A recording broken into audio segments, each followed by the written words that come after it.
Halo sahabat, selamat datang di channel Nisa Audio Official.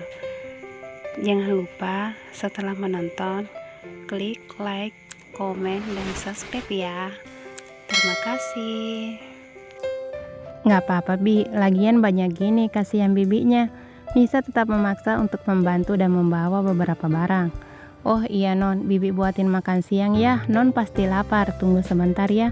Ucap Biasi begitu selesai memasukkan barang belanjaan. Nggak usah Bi, kita mau pulang, lagian kita rencananya mau makan di luar.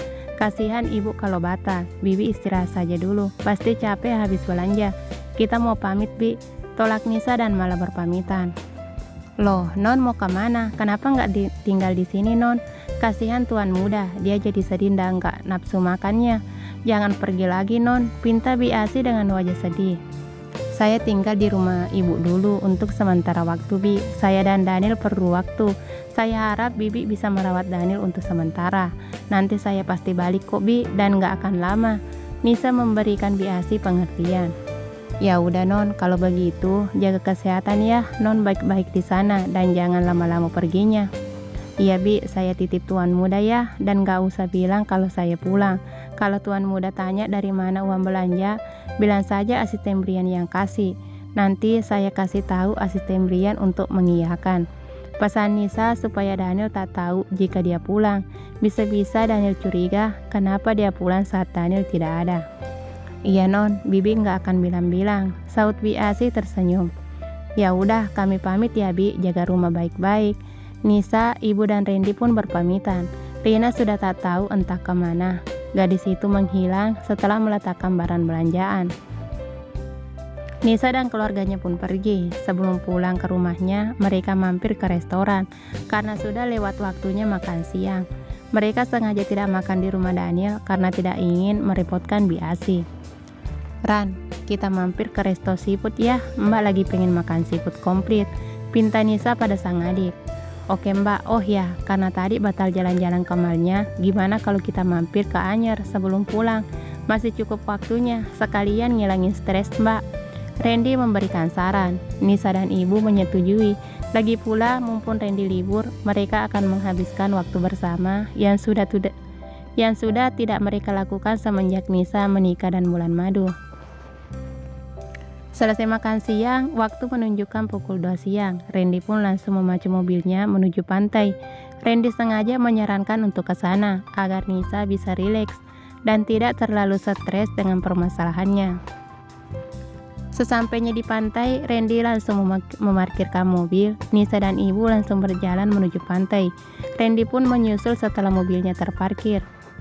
Nis, Ibu duduk di sini saja ya. Ibu lelah kalau harus jalan keliling pantai.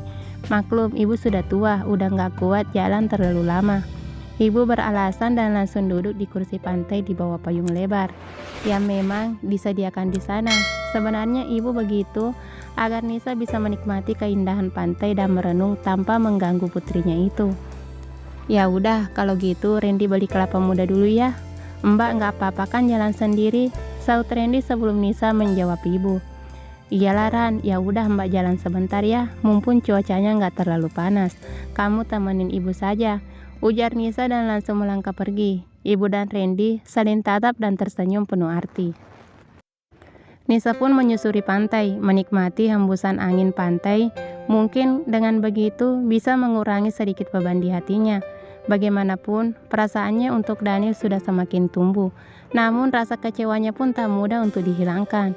Bagaimanapun, saat tahu Daniel merahasiakan semuanya dan malah mempercepat pernikahan, membuat Nisa merasa dihianati oleh seseorang yang sangat dia percayai. Bagaimana tidak, Daniel tahu kisah kelamnya, tapi tidak menyurutkan niatnya untuk menikahinya dan memilih bersama untuk melindunginya. Namun di sisi lain, Daniel membuat Nisa kehilangan kepercayaan itu. Seharusnya saat mengetahui semuanya, Daniel memberitahunya dan memintanya memberikan keputusan apa yang akan dia pilih. Bukannya malah menyembunyikan semua, malah mempercepat pernikahan. Dan bisa saja itu dilakukannya karena takut Nisa tahu dan membatalkan pernikahan. Tapi tetap saja, seharusnya dia bicara agar Nisa memberikan keputusan dan harus bisa menerima apapun keputusan Nisa.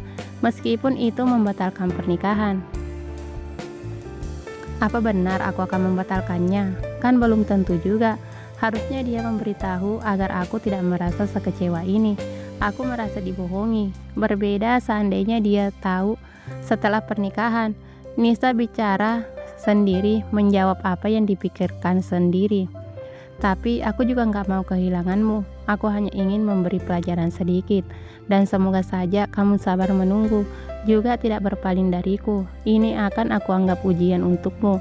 Seberapa besar perasaanmu padaku? Batin Nisa mengingat suaminya.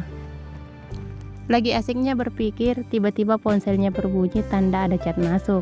Nisa pun membukanya dan tertera jelas di aplikasi hijau itu tertulis suamiku.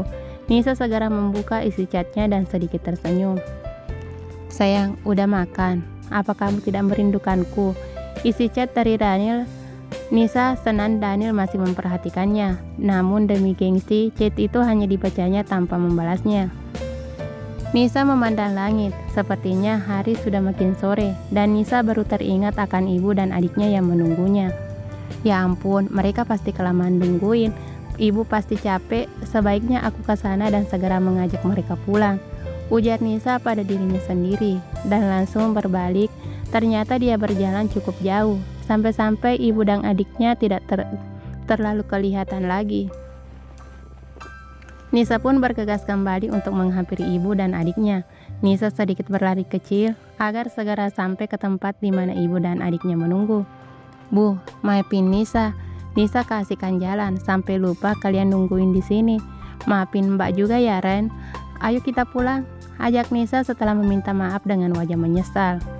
Hehehe, kita sengaja kok Mbak biarin Mbak jalan jauh, karena kita tahu Mbak pasti sedang melamun, jadi kita nggak mau ganggu, saut Randy dengan kekehan kecil. Nggak apa-apa nak, nih minum dulu, kamu pasti haus, udah jalan cukup jauh tadi. Ibu menyodorkan kelapa muda pada putri kesayangannya itu.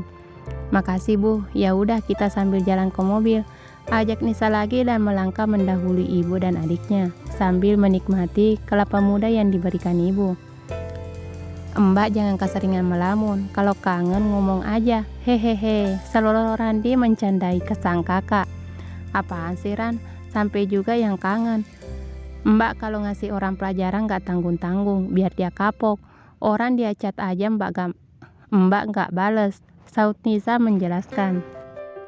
Iya Mbakku, kita percaya kok. Mbak sama ibu tunggu di sini sebentar ya, biar Randy yang ambil mobilnya sendiri, pinta Randy pada ibu dan kakaknya. Maafin Randy ya Mbak, Randy terpaksa ngirimin foto Mbak sama Kak Daniel. Bagaimanapun dia suamimu Mbak, dia berhak tahu Mbak di mana, agar tidak terlalu cemas, batin Randy sambil berjalan menuju mobil yang terparkir. Saat tadi Randy mengirimkan video di mana terlihat punggung Nisa yang sedang berjalan di tepi pantai. Daniel tersenyum memandangi wanita terkasihnya itu. Meskipun sakit rasanya melihat wanitanya berjalan sendirian dan nampak jelas tubuh itu memiliki beban di hatinya. Dilihat dari langkahnya yang gontai, seolah menanggung beban. Maafin aku sayang, nanti kita akan jalan di pantai berdua setelah kamu memaafkanku. Aku akan selalu menemanimu kemanapun kamu ingin pergi, ujar Daniel pelan sambil menatap layar ponselnya. Cukup lama, Daniel melihat video itu berulang-ulang, sampai akhirnya dia sadar, seharian ini tak mencoba menghubungi istrinya. Harusnya meskipun Nisa sedang marah, dia tetap mengirimkan pesan, menanyakan keadaannya dan memberikan perhatian, agar Nisa tahu jika dia memikirkannya. Teringat hal itu, Daniel langsung meraih ponselnya dan mengirim pesan. Meskipun akhirnya pesan itu hanya dibaca, terlihat dari contren 2 yang sudah berubah menjadi biru. Sayang, apa kamu tidak merindukanku? Bahkan membalas pesanku saja, kamu tidak mau. Apa kamu benar-benar tidak merindukanku dan tidak ada lagi kesempatan buatku? Batin Daniel bergejolak memikirkan istrinya.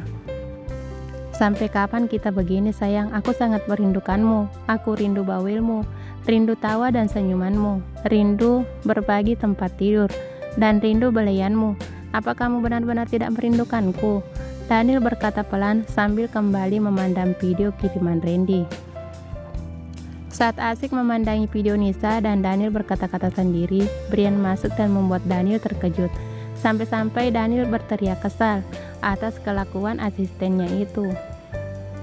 "Apa kamu gak bisa mengetuk dulu, Brian? Seenaknya aja nyelonong masuk," omel Daniel sambil melempar kertas yang sudah diremasnya.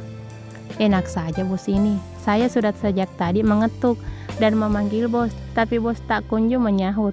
Makanya saya langsung masuk saja," protes Brian membela diri. "Apa iya kamu udah ngetuk? Kok saya nggak dengar ya?" Daniel menatap heran Brian. "Gimana mau dengar kalau bos sendiri pikirannya kemana-mana? Ayo kita ke ruang meeting bos, para karyawan sudah menunggu," jawab Brian dan langsung menyusun merapikan meja sang bos. "Udah jangan ngomel lagi, kita ke ruang meeting sekarang." Brian pun langsung menyusun berkas-berkas yang akan dibawa. Dan mereka pun berjalan langsung menuju ruang meeting. Seluruh kepala bagian datang untuk mengikuti rapat. Daniel sebenarnya hanya ingin pegawainya memberikan laporan selama dia berlibur bulan madu. Daniel tak ingin kecolongan meskipun sedikit, karena bisa membahayakan perusahaannya. Daniel pun memimpin meeting dengan wajah dan nada yang terdengar dingin.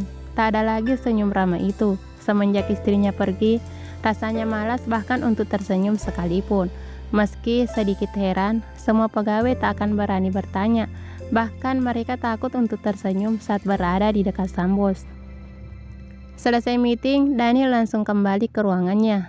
Daniel hendak memeriksa ponsel, siapa tahu istrinya berubah pikiran dan membalas pesannya.